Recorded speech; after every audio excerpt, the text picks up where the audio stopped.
Assalamualaikum warahmatullahi wabarakatuh. Kembali lagi di Kang Aduy Channel. Ya, saudaraku semuanya, apa kabar semua? Semoga semua selalu ada dalam lindungan Allah Subhanahu wa taala dan diberi kesehatan ya, serta dijauhkan, dihindarkan dari berbagai macam penyakit yang sedang melanda saat ini. Dan juga kita memasuki minggu kedua ya, mulai masuk minggu kedua di bulan suci Ramadan. Semoga kita semua juga diberi kelancaran dalam menjalankan ibadah puasanya. Amin ya Allah ya Rabbal Alamin. Di kesempatan kali ini, di video kali ini saya akan mencoba membahas sedikit mengenai energi batu fosil kelor atau galih kelor ya.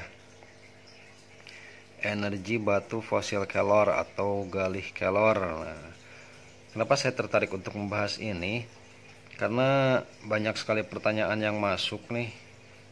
Banyak sekali pertanyaan yang masuk dari saudaraku sekalian ya. Ada beberapa yang nanya katanya.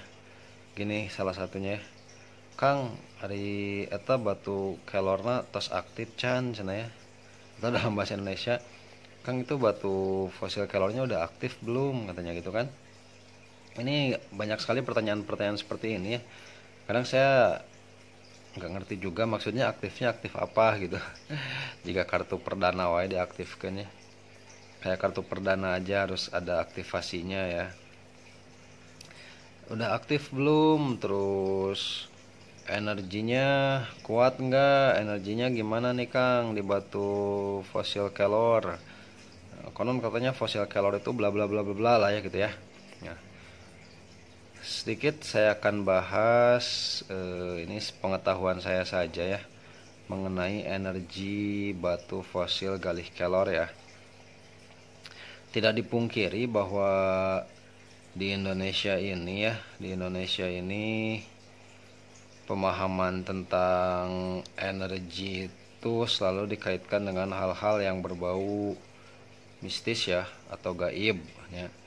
Jadi istilah nama Kang udah diaktifin belum batunya, istilahnya itu ada hodamnya atau enggak gitu kan katanya. Hodam, aktivasi kayak gitu ya. Nah, di sini saya tidak akan membahas masalah hodam. Saya hanya membahas mengenai energi dari atau energi yang terkandung dalam batu fosil kelor ya atau galih kelor ya. Nah, ini beberapa koleksi batu kelor saya ya, fosil kelor. Ada yang masih berupa bongkahan, bongkahan ya, bongkahan besarnya juga ada, yang hitam ada, ya, yang masih kulit ada, yang sudah jadi batu akik juga ada beberapa, liontin juga ya, liontin motif ada beberapa ya. Oke, kita akan coba dulu bahas kembali ke energi ya. Sejatinya begini ya, saya pernah bahas sedikit di video saya sebelumnya asal usul fosil galih kelor ya.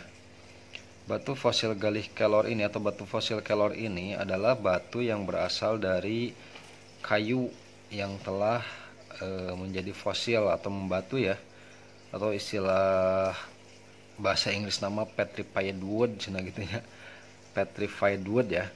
Dalam bahasa Inggris itu petrified wood atau kayu yang membatu. Jadi ini dulunya kayu nih, pohon kelor. Pohon kelor, kemudian dia tertimbun tanah, terisi oleh mineral-mineral ya. Mineral-mineral tertimbun tanah selama ratusan, ribuan, bahkan jutaan tahun lamanya sehingga mengeras ya. Mengeras dan menjadi satu bongkah batu, padahal sejatinya dia adalah kayu ya. Ini kita ambil contoh nih. Ini berat ya. Ini berat sekali, ini berat, kecil tapi berat. Nah, ini kita lihat, nah serat kayunya terlihat sangat jelas ya. Serat kayu terlihat sangat jelas, tetapi ini sudah membatu, keras seperti batu ya. Karena prosesnya yang sudah ratusan, ribuan, bahkan jutaan tahun. Nah, ini ya, nggak bisa terpercaya. Nih. Nah, ini udah keras sekali, sangat keras sekali ya. Itu tadi bongkahan kayu tertimbun dalam tanah, terisi mineral-mineral selama ratusan, ribuan, bahkan jutaan tahun, sehingga menjadilah satu bongkah batu. Itulah proses terjadinya fosil kayu ya. Kalau yang dulu zaman sekolah masuk jurusan IPA mau pasti ngerti lahnya proses pemfosilan ya. Proses pemfosilan nih fosil kayu itu sepintas saja seperti itu ya. Nah terus gimana nih, balik lagi ke pembahasan awal nih mengenai energi, atau orang Indonesia bilang tuah cenanya, tuah batu cenah, bukan kuah baso. Tuah baso, gurih di tengah hari ketika sedang puasa, gurih makan tuah baso ya, enggak ya. Tuah dari batunya itu gimana ya Kang cenah? Apakah batu itu memiliki tuah, fosil kelor itu memiliki tuah atau energi? Sebagian besar masyarakat Indonesia khususnya ya, masyarakat Indonesia khususnya dan beberapa penduduk di Asia Tenggara nih, salah satunya Malaysia, Brunei, yang pernah jadi konsumen saya, mempercayai bahwa batu kelor ini memiliki khasiat diantaranya bisa menangkal serangan gaib gitu kan ya. Bahkan ada yang dijadikan juga untuk alat kekebalan, kebal, kuat di kadek gitu kan ya. Kuat di kadek, tahan bacok ya, kuat di bacok dan lain-lain seperti itu ya. Saya pribadi khususnya ya, ini kembali lagi karena masyarakat kita itu sudah tertanam kepercayaan dari dulu ya, turun temurun mengenai hal-hal yang berbau mistis ya, berbau mistis. Intinya gini, saya pribadi mempercayai adanya energi dalam batu ini. Tetapi kalau untuk hal-hal yang berbau mistis, hodam dan lain-lain, silahkan itu kembali ke keyakinan dan pemahaman masing-masing ya, masing-masing. Saya pribadi percaya adanya hal-hal gaib ya, dan juga energi batu. Kita kembali lagi, sejatinya begini, ini berdasarkan pemahaman saya ya, fosil kelor itu berasal dari pohon kelor pastinya ya. Nah, setahu saya pohon kelor yang masih hidup saja, untuk masyarakat Indonesia khususnya ya, itu banyak sekali khasiatnya. Dari mulai daunnya, batangnya, tangkainya, dahannya, itu banyak sekali khasiatnya ya. Manfaatnya sangat banyak sekali. Contoh sederhana dari daun kelor. Daun kelor itu bahkan sudah ada penelitiannya. Oleh para ahli, itu banyak sekali mengandung zat besi, vitamin, mineral dan lain-lain ya. Nah, bahkan kalau di kampung saya itu daun kelor itu bisa digunakan sebagai obat demam. Kalau ada anak yang demam, itu cukup direbuskan daun kelor, airnya diminumin, itu bisa meredakan demam ya. Dan juga beberapa juga masih dipakai di kampung saya, daun kelor itu dipakai untuk media mengobati orang yang kesurupan. Kalau ada yang kesurupan, cari daun kelor, masukin air gitu kan, airnya dikasih doa-doa, kemudian dicipratin ke tubuh orang yang kesurupan, itu bisa sembuh dengan sendirinya. Nah, bahkan juga ketika kita memandikan jenazah orang yang meninggal tuh, itu air cuciannya atau air untuk memandikannya diberi campuran daun kelor dan sedikit batang kelor ya, rendaman daun dan batang kelornya. Nah, untuk apa? Untuk membersihkan katanya gitu kan, kalau kata orang tua dulu, untuk membersihkan, karena kita tidak tahu nih, kalau orang tua dulu itu banyak orang-orang sakti katanya gitu kan ya, punya ilmu dan lain-lain. Nah, dengan media daun kelor itu untuk membersihkan ilmu-ilmu yang masih menempel di tubuh almarhum gitu kan ya. Itu pemahaman orang-orang dulu ya. Bahkan di kampung saya juga masih tradisi itu masih berjalan ya, masih berjalan. Nah, itu khasiat dari pohon kelor yang masih hidup ya. masih hidupnya seperti itu. Nah, saya pribadi ambil kesimpulan ketika pohon kelor ini sudah berusia ratusan ribuan bahkan jutaan tahun lamanya terpendam dalam tanah, ada yang di air, di sungai dan lain-lain ya. Maka dengan sendirinya si pohon kelor tadi ketika proses pemfosilannya menjadi satu bongkah batu, dia akan menyerap energi-energi yang ada di sekitarnya atau energi alam ya. Karena energi alam ini nyata adanya. Kalau menurut saya pribadi, saya percaya adanya energi alam ya. Energi alamnya itu akan terserap oleh pohon kelor yang tadi dalam proses pemfosilan ya, sehingga dia akan tersimpan di dalam bongkahan batu ini, bongkahan batu si fosil kelor ini. Energi alamnya akan tertanam. Nah, besaran energi alam yang tertanam dalam fosil ini itu tergantung pada satu usia pohon kelor tersebut ya, usia proses pemfosilannya. Proses pemfosilan ratusan tahun akan berbeda dengan ribuan tahun, begitu juga dengan yang jutaan tahun. Energinya pun akan berbeda. Semakin lama batu itu mengalami proses pemfosilan, maka energi alam yang tersimpan di batu itu akan semakin besar, itu ya. Tapi balik lagi menurut saya, untuk masalah energi atau tuah dalam batu ini, balik lagi kepada pemahaman masing-masing pribadi ya, individu, atau istilahnya sugesti. Tergantung sugesti brainya, tergantung sugesti kita ya. Dalam istilah, ada istilahnya apa ya, saya lupa bentar. Istilahnya itu sugesti itu placebo effect. Nah, kondisi ini istilahnya disebut placebo effect ya. Jadi placebo effect itu orang yang terkena placebo effect itu akan menganggap sesuatu hal memiliki manfaat medis dan psikis ya. Manfaat medis atau non medis dan psikis. Mereka akan percaya dan meyakini hal itu. Sehingga semakin seseorang percaya, maka terciptalah sugesti manfaat gitu. Sugesti manfaat. Nah, padahal sesungguhnya itu semua datang dari pikiran mereka sendiri gitu, Bray.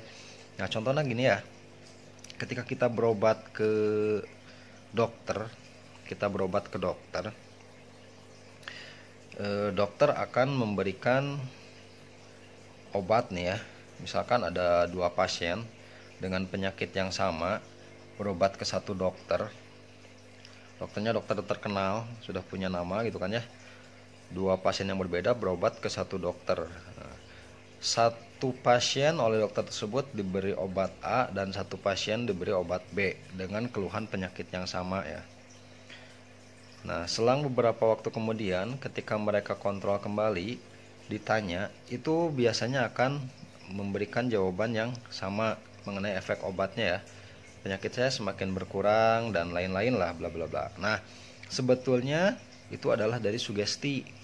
Nah, wah, pokoknya kalau ke dokter A itu mah dijamin lah sakit kita sembuh gitu kan ya. Semakin banyak orang yang bercerita seperti itu, maka akan semakin tertanam sugesti dalam pikiran kita bahwa dokter tersebut bisa menyembuhkan penyakit yang sesuai dengan yang kita derita gitu kan ya. Nah, itu yang dinamakan dengan placebo effect ya. Atau ada juga kalau kita kaitkan dengan non medis nih, di Indonesia itu masih banyak beredar perdukunannya, dukun jelas lah, nggak jelas gitu kan ya. Nah, kenapa dukun masih ada sampai saat ini? Karena masih ada saja beberapa orang yang tadi memiliki placebo effect, yang memiliki sugesti percaya terhadap seorang dukun gitu ya. Satu dukun, nah, ketika ada 2 orang yang berbeda datang ke satu dukun gitu ya, wah, dukunnya terkenal gitu, terkenal seluruh Indonesia, bla bla bla gitu kan. Satu orang datang dengan sugesti positif dan percaya bahwa dukun itu bisa memberikan manfaat, maka biasanya akan terjadi.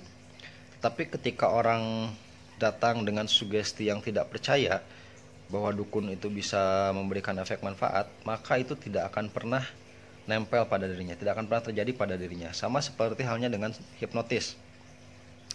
Ada orang yang bisa dihipnotis, ada orang yang enggak bisa dihipnotis. Kenapa? Karena sugesti, bray, ya. Semakin sugesti kita percaya bahwa kita bisa kena hipnotis, kena kita. Tapi sugesti kita nggak percaya, itu biasanya nggak akan kena gitu. Nah, itu yang dinamakan placebo effect ya. Balik lagi ke nih, energi batu fosil kelor, galih kelor atau tuah galih kelor ya. Seperti sudah saya tadi bahas, energinya pasti ada, energi alam, saya percaya itu ya. Setiap batu apalagi fosil berumur ratusan ribuan jutaan tahun itu pasti memiliki energi. Hanya balik lagi kepada sugesti ya, placebo effect dari pikiran masing-masing ya. Sugestinya seperti apa nih? Percaya atau enggak gitu kan ya? Percaya atau enggak? Dan ada juga yang nanya nih kadang-kadang nih, Kang, anu hidung jeung nu bodas atau nu coklat gitu nya, energinya besaran mana gitu kan? Yang hitam dan yang putih atau yang coklat, kelor dan energinya besaran mana? Nah, seperti saya tadi sudah bahas, semakin lama proses pemfosilannya, maka energinya akan semakin besar. Jadi nggak tergantung dari warna hitam atau putih atau coklat ya, tergantung dari proses pemfosilannya gitu kan ya. Nah, terus kenapa ada yang warna hitam dan ada yang warna putih atau coklat? Nah, satu lagi pemahaman, yang hitam ini biasanya orang sebut galih kelor ya. Jadi fosil kelor itu ada dua jenis, ada fosil kelor fosil kelor, ada fosil galih kelor. Nah, fosil galih kelor itu merupakan bagian dari fosil kelor gitu berarti. Jadi tidak semua pohon kelor memiliki galih. Tidak semua pohon kelor memiliki galih. Galih itu kalau dalam bahasa Jawa inti ya. Itu biasanya disebut les kelor. Kalau orang Malaysia bilang teras kelor. Galih atau les itu adalah inti dari suatu pohon. Jadi tidak semua pohon kelor punya galih. Nah, contoh ini fosil kelor yang seperti ini coklat, dia tidak memiliki galih, tidak memiliki inti. Nah, nggak ada intinya nih, nggak ada inti pohonnya. Ini fosil kelor biasa. Nah, kalau yang ini, di bagian tengahnya ada warna hitam. Nah, ini ada kulitannya warna coklat, di bagian tengah ada warna hitam. Nah, yang warna hitam di tengah ini yang dinamakan galih gitu. Jadi galih itu biasanya adanya di tengah pohon. Nah, kalau kalian potong pohon kelor yang masih hidup ya, itu biasanya bagian tengahnya bolong, bray. Mayoritas itu pohon kelor yang masih hidup bagian tengahnya bolong, karena dia nggak ada galihnya, nggak ada hatinya gitu, nggak ada intinya. Nah, semakin usianya tua, ratusan, ribuan tahun, jutaan tahun, itu si galih yang bolong itu tengahnya itu akan terisi biasanya dengan mineral-mineral dan menjadilah galih kelor. Nah, gitunya. Jadi galih kelor teh langka. Yang warna hitam-hitam itu langka galihnya ya, khusus untuk galih kelor itu langka. Nah, ini kita lihat, ini ada yang kristal, contoh yang kristal. Ini bagian kulit, ini daging coklat. Nah, ini bagian tengahnya ada warna hitam. Nah, ini galih. Ini kulit, ini daging pohonnya coklat. Nah, kita lihat, nah seperti ini ya. Ini kristal. Bagian tengahnya ini ada warna hitam nih. Nah, ini galih intinya. Inti dari pohon kelor teh ieu tah, nu hidung ieu nya. Ini biasanya kalau dia masih berupa pohon, si hitam ini enggak ada, ini bolong biasanya, berlubang. Ini karena usianya sudah lama, diperkirakan jutaan tahun, dia sudah kristal, sudah ada galihnya. Ini galih kelor teh ieu tengahna. Tah mah fosil kelor gitu. Fosil kelor ini baru fosil galih kelor gitu ya. Nah, energinya besaran mana gitu kan antara galih dengan yang fosil. Nah, tadi saya sudah bahas, satu tergantung dari lamanya proses pemfosilan tersebut. Kedua, galih kelor yang berwarna hitam menurut saya memiliki energi lebih besar ya. Kenapa? Karena satu, dia sangat langka terjadi, sangat langka, jarang ada di pohon. Itu hanya untuk pohon yang berusia ribuan tahun ya. Kalau menurut saya pribadi, yang galihnya itu adalah yang memiliki energi lebih besar. Tapi balik lagi satu tadi kepada sugesti masing-masing atau placebo effect seperti yang sudah dijelaskan ya.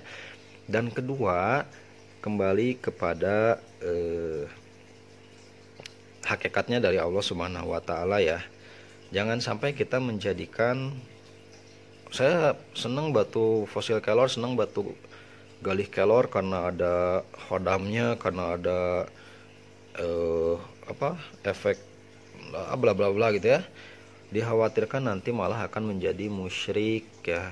Dikhawatirkan akan menjadi musyrik. Kita cukup saya pribadi menyukai fosil galih kelor ini karena satu, dia fosil ya.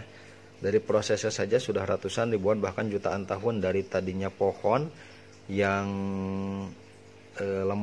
bukan lembek ya, yang empuk ya. Pohon empuk bisa menjadi batu yang sangat keras, proses sangat lama. Nah, saya suka fosil ini karena dia berproses ya. Fosil ini merupakan salah satu batuan berproses dan memakan waktu yang bukan cukup lama, sangat lama sekali ya. Sangat lama sekali untuk menjadi sebuah batu. Maka saya menyukai itu sebagai salah satu rasa syukur ya, rasa syukur kepada Allah Subhanahu wa taala yang telah menjadikan kayu ini menjadi bongkahan batu ya. Luar biasa sekali ya. Sangat luar biasa sekali. Nah, itu dia ya. Itu dia sedikit pembahasan mengenai energi atau tuah fosil kelor atau galih kelor ya. Mohon maaf apabila ada kata-kata yang tidak berkenan. Ini hanya berdasarkan rasionalisme saya saja ya. Berdasarkan logika saya. Kedua, sedikit pemahaman saya tentang batu fosil ya. Dan juga pengalaman saya selama memiliki batu fosil kelor ini ya. Selama kita rasakan ada manfaat atau hal yang positif untuk diri kita, ya tidak ada salahnya ya, tidak ada salahnya.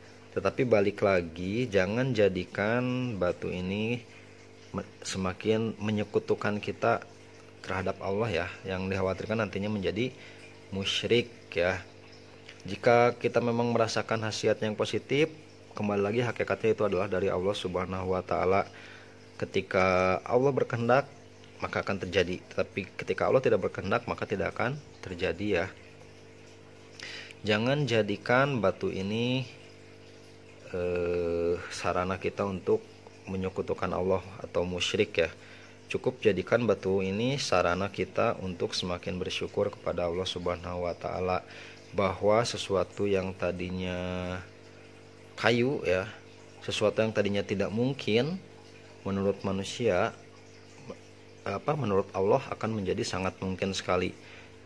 Sesuatu yang tadinya pohon, tadinya kayu, melalui proses yang cukup lama, sangat lama sekali, bisa menjadi satu bongkah batu. Subhanallah, luar biasa sekali kekuasaan, keagungan Allah Subhanahu wa taala ya. Jadikan sarana untuk semakin bersyukur dan mendekatkan diri kepada Allah Subhanahu wa taala ya.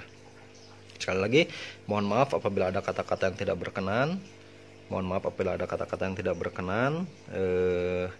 Saya juga masih belajar.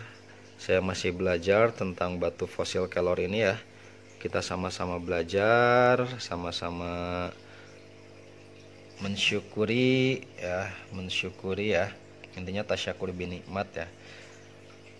Terima kasih untuk yang telah mensubscribe, menonton video ini.